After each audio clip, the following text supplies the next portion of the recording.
नमस्कार. माझे नाव तात्याराव चव्हाण. मी वाशिम जिल्ह्याचा आहे प्रॉपर आणि सांगली जिल्हा परिषदमध्ये मी सध्या कार्यरत आहे. 2014ची TET उत्तीर्ण आणि 2019 पहिली पवित्र पोर्टलची भरती, त्यामधून माझी निवड सांगली जिल्ह्यासाठी झाली आणि संदीप कांबळे सरांची ओळख आणि मार्गदर्शन याचा मला खूप फायदा झाला, विशेष प्राधान्यक्रम देताना. कारण शिक्षक भरतीमधला सर्वात अभ्यासू आणि दूरदृष्टी असणारा नेता म्हणून आज त्यांच्याकडे पाहिल्या जाते आणि त्यांचंच मार्गदर्शन. विशेष म्हणजे आमच्या भरतीचा डॉक्टरच तो होता.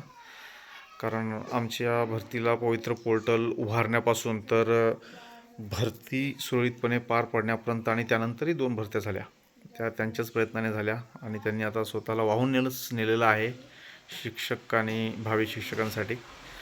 तर त्यांच्यामुळेच माझी शिक्षक म्हणून निवड झाली आणि परीक्षा अर्ज भरतानासुद्धा पहिल्यापासून त्यांचं मार्गदर्शन मिळालं. म्हणजे निकाल कधी, निवड कशी आणि पहिला पगार तुमचा किती येईल शिक्षण सेवक कार्यकाळ संपल्यानंतर, असं. आणि आज आम्ही समाधान आहोत त्यांच्या प्रयत्नामुळे. आणि आता TET 3ची पण सुरुवात झालेली आहे. म्हणजे TET 3वरती अंमल प्रक्रिया चालू आहे. त्यामध्ये आता जाहिराती सुरू झाल्या. त्यानंतर कितीही मार्क समजा आपल्याला असले आणि आपण योग्य जर प्राधान्यक्रम दिला नाही तर त्याचं फलित आपल्याला भेटणार नाही किंवा त्या भरतीमधून आपण बाद पण होऊ शकू. एवढ्यापर्यंत आपलं नुकसान होऊ नये म्हणून तुम्हाला एक सांगू इच्छितो.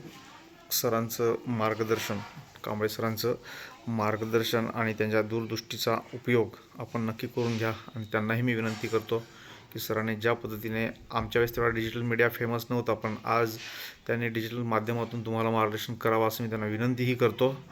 आणि त्यांचं मार्गदर्शन मिळालं तर नक्कीच आपल्याला आपल्या मार्किंगनुसार किंवा आपल्या प्राधान्यक्रमाला एक काय म्हणू आपण त्याला, न्याय मिळेल. नाहीतर मग आपल्या ऑर्डरवरतीच लिहिलेलं आहे, बदली नाही, त्याची ही खूप जाचक अट आहे. आणि त्याच्यामुळं प्राधान्यक्रम भरताना खूप काळजीपूर्वक लक्ष द्या.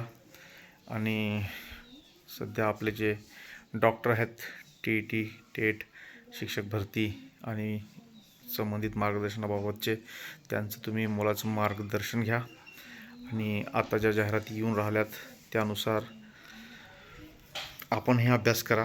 त्यांचे काही व्हिडिओ असतील ते बघा, त्यानुसार आपल्या मार्क्सचा फायदा घ्या.